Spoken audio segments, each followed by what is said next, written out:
Hello viewers, আমি সুকুমার চন্দ্র creative মিশনের video টিউটোরিয়ালে আপনাদের স্বাগতম জানাচ্ছি। আমরা প্রতিনিয়ত আপনাদের জন্য গুরুত্বপূর্ণ কিছু টপিক নিয়ে আলোচনা করি, বিশেষ করে স্কিল ডেভেলপমেন্টের উপর, যা দিয়ে আপনাদের জব হোক, ফ্রিল্যান্সিং ক্লাস হোক, এগুলো আপনারা করতে পারবেন। তো আজকে আমরা এক্সেলের ক্যাশ ফ্লো নিয়ে আলোচনা করব। তার আগে একটু বলে নিচ্ছি, আমাদের এই চ্যানেলে যদি আপনি নতুন হয়ে থাকেন তাহলে অবশ্যই সাবস্ক্রাইব করুন এবং বেল আইকনে ক্লিক করুন। তো আমাদের লেসন ওভারভিউতে আমরা একটু যাচ্ছি। লেসন ওভারভিউতে গিয়ে আমরা দেখতে পাচ্ছি আমাদের আজকে ক্লাস হলো ক্যাশ মেমো। তো সরাসরি আমরা ক্লাসে চলে যাই, অর্থাৎ এক্সেল শিটে চলে যাচ্ছে। তো আগে থেকে আমি একটা চার্ট তৈরি করে রেখেছি বা টেবল তৈরি করে রেখেছি, সিম্পল একটা কাজ করে রেখেছি। এর চেয়ে খুব সুন্দর করে ডিজাইন করা যায়। তারপরও ডিজাইনের চেয়ে প্রথমত আপনি কাজটা শিখুন, তারপরে ডিজাইন করে আপনি ক্যাশ মেমো তৈরি করতে পারবেন। এখন আপনাদের বিশেষ করে কারিগরি বোর্ডে আন্ডারে যারা আছেন তাদের ক্ষেত্রে এই সহজ কাজটা এভাবে করতে হবে। আমি একটু যদি কারিগরি বোর্ডের প্রশ্ন দেখাই, সেটা এই পরীক্ষার এই প্রশ্নটা সম্ভবত 2022 সালের। তো বলা আছে যে ক্যাশ মেমোতে 5টি আইটেম থাকবে, এভাবে লেখা থাকবে দ্রব্যাদি। তো আমাদের এখানে দ্রব্যের উপর যে ডিসকাউন্টটা দেওয়া হবে সেই ডিসকাউন্টটার একটা লজিক্যাল স্টেটমেন্ট দেওয়া আছে। লজিক্যাল ফাংশনগুলো কীভাবে অ্যাপ্লাই করবেন।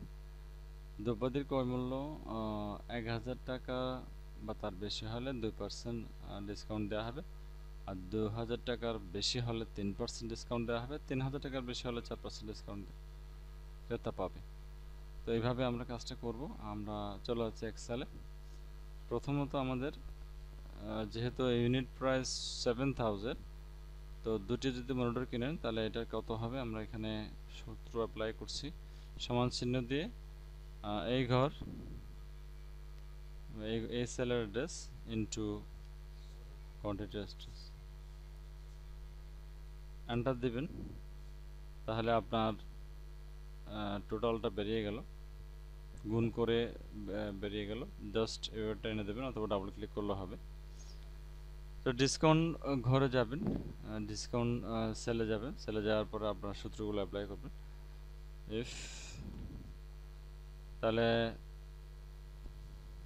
এটা কিসের উপর বলছে, দ্রব্যাদির কিসের উপর বলেছে একটু দেখতে হবে। দ্রব্যাদির ক্রয় মূল্যের কথা বলেছে। আচ্ছা, ক্রয় মূল্য যদি, হ্যাঁ মানে ইউনিট প্রাইস, ক্রয় মূল্য যদি 2000 টাকার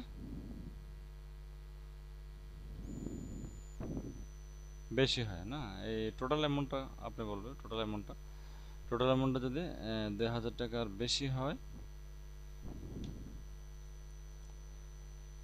1000 টাকা বা 1000 টাকার বেশি হয় তাহলে 2%। আচ্ছা, 1000 টাকার বা 1000, তাহলে এখানে যেভাবে লেখা আছে ওভাবে লিখছে 1000 বা 1000 ইকুয়াল দিতে হবে। তাহলে কি হবে, এই ঘরের সাথে গুণ হবে 2%, সেপারেটর কমা দিলাম। তারপর আপনি পরবর্তী শর্তটা 2000 টাকা বা তার বেশি হলে 3%। তাহলে আবার এই ফিজ করতে হবে।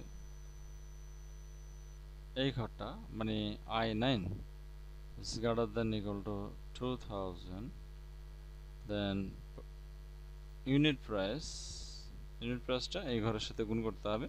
এই ঘরে গুণ ইউনিট প্রাইস কত, সরি ডিসকাউন্ট পার্সেন্টেজ 3%। আমরা যাচ্ছি 3%। তারপর হচ্ছে কি, তারপর কি বলছে, 3000 টাকার পুরো হল না। এটা ছোট পরিসরের কাজটা করা, কারিগরি শিক্ষা বোর্ডের প্রশ্ন যেহেতু। তাহলে I9 আমি লিখে দিলে হচ্ছে I9 is greater than equal to 3000, then I9 into 4%। খুব সহজ একটা কাজ।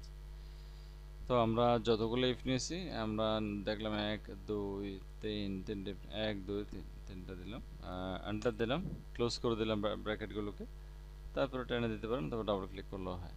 তো চলে আসলো আপনার ডিসকাউন্টটা চলে আসছে। তো ডিসকাউন্ট হিসাবে 14,000 টাকা হলে এর মধ্যে আপনি ডিসকাউন্ট পাচ্ছেন এত টাকা, আর বাকি যেগুলো আছে তাহলে শর্ত অনুযায়ী আমি ডিসকাউন্টের ঘরটা পূরণ করলাম। দেন নেট পেয়েবল আপনি ডিসকাউন্টটা বাদ যাবে টোটাল অ্যামাউন্ট থেকে। তাহলে এই ঘর ইকুয়াল টু এই ঘর মাইনাস ডিসকাউন্টের ঘরটা। দেন আপনি এটাকে ডাবল ক্লিক করে অথবা টেনে দিয়ে আপনি করতে পারেন। আর গ্র্যান্ড টোটাল যেটা করবেন সেটা একদম সবার নিচে সমান চিহ্ন দিয়ে আপনি হোমে গিয়ে এখানে সামেশনে ক্লিক করলে হবে, অথবা সাম লিখে ফার্স্ট ব্র্যাকেট একবারে পুরো ঘরটা ট্র্যাক করে দেন, ব্র্যাকেট ক্লোজ করে দেন, এন্টার। এই হলো আপনার ক্যাশ মেমো শর্টকাটের মধ্যে একবারে সহজে একটা ছোট ক্যাশ মেমো তৈরি করা। তো এই কাজটা বিশেষ করে যারা কারিগরি বোর্ডের পরীক্ষার্থী তাদের জন্য করা। আপনারা এই সহজে কাজটা করতে পারবেন। এর চেয়ে বেশি করতে গেলে সময় প্রয়োজন হবে, তাতে আপনার সময় অন্যান্য কাজ করতে আপনি সময় পাবেন না। সুতরাং এভাবে করাটাই বেটার। তো আজকে এই পর্যন্তই, পরবর্তী টিউটোরিয়াল দেখার জন্য আমন্ত্রণ রইল। ধন্যবাদ।